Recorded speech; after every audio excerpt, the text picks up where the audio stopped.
नमस्कार, मैं मेघा, स्वागत है आपका हमारे चैनल पे। सदन में जब वक्फ बोर्ड पे संशोधन की बात होती है तो पूरा विपक्ष शोर मचाने लगता है कि मुसलमानों से उनके अधिकार छीने जा रहे हैं। एनडीए ने जो संशोधन किए जाने पे अपना बिल रखा सदन में, उसका समर्थन लोग करते हैं या नहीं करते हैं, हम वही जनता से जानेंगे। वक्फ बोर्ड में संशोधन के लिए जो बिल रखा गया है एनडीए द्वारा, क्या आप उसका समर्थन करते हैं? जी नहीं, मैं बिल्कुल सहमत नहीं हूँ। मैं सहमत इसलिए नहीं हूँ कि ये वक्फ बोर्ड को खत्म किया जाना चाहिए, इसमें संशोधन नहीं होने चाहिए। अच्छा। जी जी अच्छा, वक्फ बोर्ड के पास में अगर देखा जाए तो रेलवे और सेना के बाद में सबसे अधिक जमीन आती है देश की। एक पर्टिकुलर कम्युनिटी को एक वक्फ बोर्ड के नाम की एक ऑर्गेनाइजेशन दे देना और उनका हक ये हो जाना कि जहां हम हाथ रखेंगे वो हमारी जमीन हो जाएगी, ये सही है? तुम्हारे अब्बा छोड़ के गए थे कि तुम्हारी अम्मा? तुम कहोगे वो जमीन तुम्हारी हो जाएगी। इसीलिए मोदी गवर्नमेंट संशोधन का कार्य कर रही है, जबकि मैं अभी भी सहमत नहीं हूँ।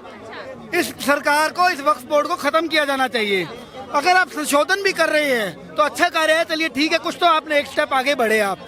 और जहाँ तक बात करते हैं ये वक्फ बोर्ड की, ये लोग कहते हैं कि जिस जमीन को हमने कह दिया हमारी है और हमें एविडेंस दिखाएंगे।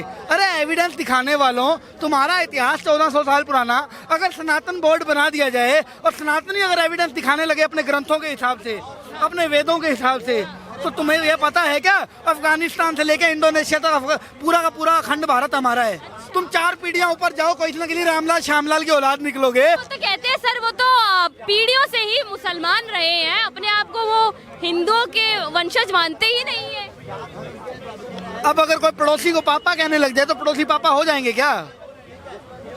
कोई अगर पड़ोसी को पापा पापा करने लग जाए चॉकलेट के लालच में, तो क्या पड़ोसी पापा हो जाएंगे? उसी प्रकार से देखो, औलाद तो औलाद रहेगी। ये बात सत्य है कि बिगड़ गई है थोड़ी, और जरूरत है कि बाप अब जूत उठाए और 4 जूत मारे कान के नीचे, सीधी भी हो जाएगी। अच्छा, सरकार आप कह रहे हैं कि थप्पड़ मारने का काम कर रही है। सरकार कर नहीं रही है, इसको करना चाहिए। ऐसे मुसलमानों से उनके अधिकार छीन लेना क्या सही है? और जो हिंदुओं से अधिकार छीने गए उसका कुछ नहीं। इस देश के संसाधनों पर पहला हक मुसलमानों का है। क्यों? तुम्हारे अब्बा छोड़ के गए थे संसाधन, माइनॉरिटी में इस देश के हिंदुओं ने बनाए। माइनॉरिटी है सर। कमाने के टाइम पे हिंदू होता है। अरे माइनॉरिटी गई अपनी ऐसी तैसी करवाने। तुम ये बताओ, पेंचर लगा लगा करके तुम माइनॉरिटी करते रहे। इस देश की डेवलपमेंट में तुम्हारा क्या हाथ है? इस देश को डेवलप करने में कौन लोग हैं? इस देश का हिंदू है। इस देश को डेवलप करने में तो संसाधनों पर हक भी उसी का है। सर, इस देश की आजादी में भी कहीं ना कहीं मुसलमानों का हाथ रहा है। और इस देश की उस देश को बांटने में भी कहीं ना कहीं मुसलमानों का हाथ रहा है। इस देश के टुकड़े करने में भी मुसलमानों का हाथ रहा है। ये क्यों नहीं बोलते साथ में? हर मुसलमान एक जैसा थोड़ी ना होता है। लेकिन हर आतंकवादी मुसलमान ही क्यों निकलता है? हर रेपिस्ट मुसलमान ही क्यों निकलता है? हर बच्ची का रेपिस्ट मुसलमान ही क्यों निकलता है? हर सरतन से जुदा वाला नारा देने वाला मुसलमान ही क्यों निकलता है? ये इस बात का भी जवाब दो फिर। अगर आपको ये लगता है कि हर मुसलमान एक जैसा, अरे तुम छोड़ो, ये मान के चलो कि ये दिमक खा रही है तुमको। अरे तुम अफगानिस्तान से लेकर के इंडोनेशिया तक फैले हुए थे, तुम्हें इस दीमक की तरह खा खा कर इतना सा छोड़ दिया। लुप्त हो जाओगे एक दिन अगर ऐसी आंखें बंद रखोगे तो हो चुके हैं सर। पहले अफगानिस्तान से हुए, पाकिस्तान से हुए, भारत से भी हो जाओगे। आज बांग्लादेश से भी हो जाओगे, भारत से भी हो जाओगे। अगर अभी तुम्हारी आंखें ना खुली तो जाग जाओ। पर इस देश में तो लोकतंत्र है ना सर। भले ही बांग्लादेश में खत्म हो गया हो, हिंदुओं को मारा जा रहा हो, पर भारत में तो लोकतंत्र है, संविधान है, उसकी इज्जत। इसी लोकतंत्र, इसी संविधान की ये देन है कि कश्मीर से कश्मीरी पंडितों को उखाड़ फेंका, राजस्थान में कन्हैया लाल की गर्दन काट दी, दिल्ली के अंदर साक्षी के टुकड़े मिलते हैं तुम्हें। ठीक है, कहाँ जाता है वो लोकतंत्र?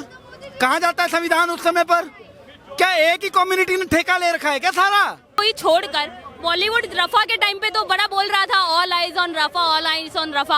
आज बॉलीवुड बांग्लादेश के साथ नहीं। तो बॉलीवुड तो दोगलापन की राजनीति करती ही है। बॉलीवुड की, चलो मुसलमानों को छोड़ दो, बॉलीवुड में इसीलिए आप लोग खान इंडस्ट्री बोलते हैं उसे। इसीलिए तो हम लोग उसको पसंद नहीं करते, बॉलीवुड को हमेशा बाइकआउट करने की बात करते हैं। एक बात बताओ, जब बात मुसलमानों की आती है, जब बात गाजा की आती है, औलाइजा ऑफ रफा की, तो सारे खड़े हो जाते हैं कि गाजा के साथ गलत हो रहा है, औलाइजा ऑफ रफा। आज जब हिंदुओं के साथ गलत हो रहा है तो क्या इनको बवासीर हो गया है कि अब बोली नहीं निकल ली इनकी? जितने भी चाहे वही नहीं, विपक्ष भी यहाँ तक कि ओवैसी भी, यहाँ तक कि राहुल गांधी ने भी स्टेटस लगाया था ऑल आइज ऑफ रफा। अब बांग्लादेश के हिंदुओं की बात आई है तो राहुल गांधी का बयान आया है कि हमें उनसे संबंध अच्छे बना के रखने चाहिए बांग्लादेशियों से। वो हमारे हिंदी भाइयों को मार रहे हैं बांग्लादेशी और उनसे संबंध अच्छे बना के रखे हैं। तो ये राहुल गांधी कर सकते हैं क्योंकि ये रोहिंग्यों के सपोर्टर हैं, सीधे तौर पे कह रहा हूँ, बांग्लादेशियों के सपोर्टर हैं। क्योंकि कांग्रेस के टाइम में 6 करोड़ रोहिंग्या यहाँ देश में घुसे थे। अगर ये इसलिए नहीं उनके तरफ से बोल रहे हैं ना जो विपक्ष वाले हैं या राहुल गांधी, क्योंकि इनका वोट बैंक कट जाएगा। कारण ये है।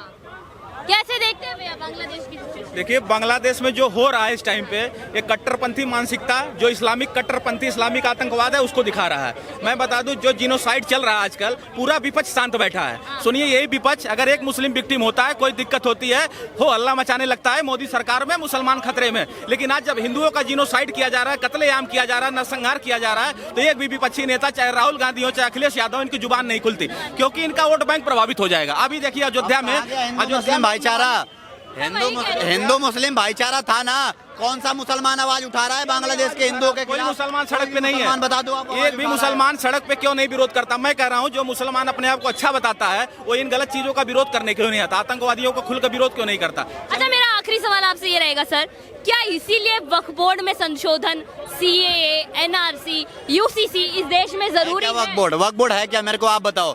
वक्फ बोर्ड एक ऐसी संस्था झूठ मूठ के अवैध कब्जे करता है, अपना क्लेम मारता है, जिसका कोई तथ्य भी नहीं होता ना, वहाँ पे भी जाके क्लेम ठोक देता है। और उसके क्लेम पता है कहाँ पे होते हैं? हिंदुओं के मंदिरों पे, हिंदुओं के घरों पे। कहीं ऐसे जगह बता दो जहाँ पे क्लेम कराओ।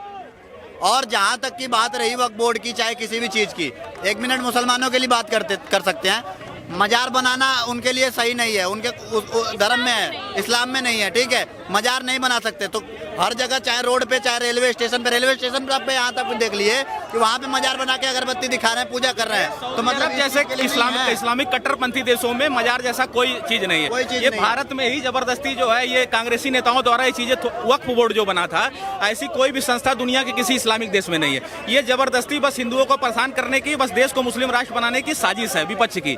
ये विपक्ष जो जनसंख्या बढ़ेगी, ये जिहादी मानसिकता वाले जहाँ भी बढ़ेंगे, वहाँ पे हिंदू महिला हो, चाहे कोई भी मुस्लिम छोड़ के, चाहे कोई भी जात की हो, जैन हो, सिख हो या हिंदू हो, ठीक है, मुस्लिम महिलाओं के साथ रेप किया जाएगा, उनको जान से मारा जाएगा। जहाँ पे इनकी जनसंख्या होगी, अफगानिस्तान से भगा दिया गया, ईरान से भगा दिया गया, पाकिस्तान में 22% जनसंख्या थी, आज के डेट में 3% बची है, ठीक है? उसके बाद बांग्लादेश की हालत यही था सर, बांग्लादेश जैसे देशों में जो हिंदू हैं, क्या उन्हीं हिंदुओं को बचाने के लिए CAA और NRC आवश्यक था? एकदम सही बात है। सुनिए, उन जैसे एक सेकंड, उन देश के हिंदुओं को बचाने के लिए CAA और जैसे हिंदुओं को बचाने के लिए, और सुनिए, जो देश में देशद्रोही हैं, जो अवैध काम कर रहे हैं, ह्यूमन ट्रैफिकिंग, और सुनिए, ड्रग्स जैसे कामों में, आतंकवाद जैसे कामों में, जो देश को तोड़ने में लगे हुए हैं, ऐसे लोगों को देश से बाहर फेंका जाएगा। इसीलिए CAA NRC लाया जा रहा है। और जो CAA NRC की आप बात कर रहे हो ना, CAA NRC उनसे हमसे क्या लेना देना है बांग्लादेशियों से? CAA NRC इस देश के लोगों को इन जिहादियों के मानसिकता वालों से बचाने के लिए लाया गया है।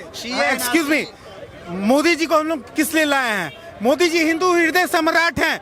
1.5 करोड़ मुस्लिमों के बदले में यहाँ से 7 करोड़ जो बांग्लादेशी मुस्लिम घुसपैठिए हैं, इनका सौदा होना चाहिए।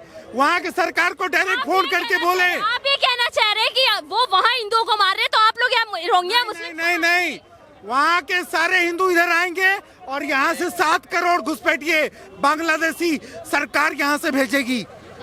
सौदा होना चाहिए। उन्हें हम उन्हें पकड़ के प्यार से ट्रेन में बैठा देंगे, भैया आप बांग्लादेश